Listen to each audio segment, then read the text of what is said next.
La cour d'appel de Sebha, dans le sud de la Libye, a ordonné jeudi le rétablissement de Saif al-Islam Kadhafi, fils de l'ex-dictateur libyen, comme candidat à l'élection présidentielle du 24 décembre, ont indiqué des médias locaux.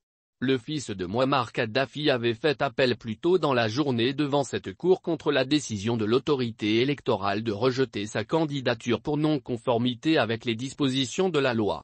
La décision de justice a donné lieu à des scènes de liesse devant le tribunal à Sebha, ville semi-désertique située à quelques 650 km au sud de Tripoli, où des dizaines de partisans du candidat étaient réunis, selon des images diffusées par les médias.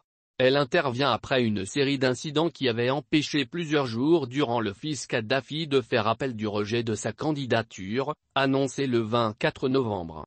Des partisans de l'homme fort de l'Est, Khalifa Haftar, lui-même candidat à la présidentielle, ont bloqué depuis une semaine l'accès au tribunal, suscitant une grande inquiétude chez le gouvernement intérimaire.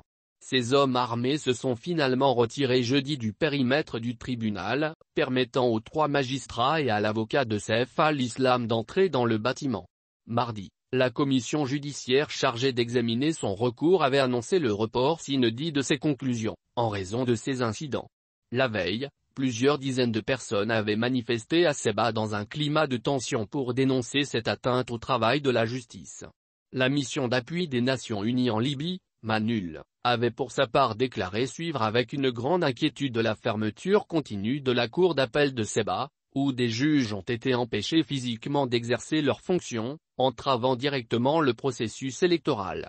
Saif al-Islam Kadhafi, 49 ans, a été condamné à mort en 2015 à l'issue d'un procès expéditif, avant de bénéficier d'une amnistie. Disparu de la vie publique, il avait déposé sa candidature mi-novembre, misant sur le soutien des nostalgiques de l'ancien régime déçus par une interminable transition politique sur fond de chaos. Aboutissement d'un processus laborieux parrainé par l'ONU, la présidentielle du 24 décembre et le scrutin législatif prévu un mois plus tard sont censés tourner la page d'une décennie de conflits depuis la chute en 2011 du régime de Mouammar Kadhafi.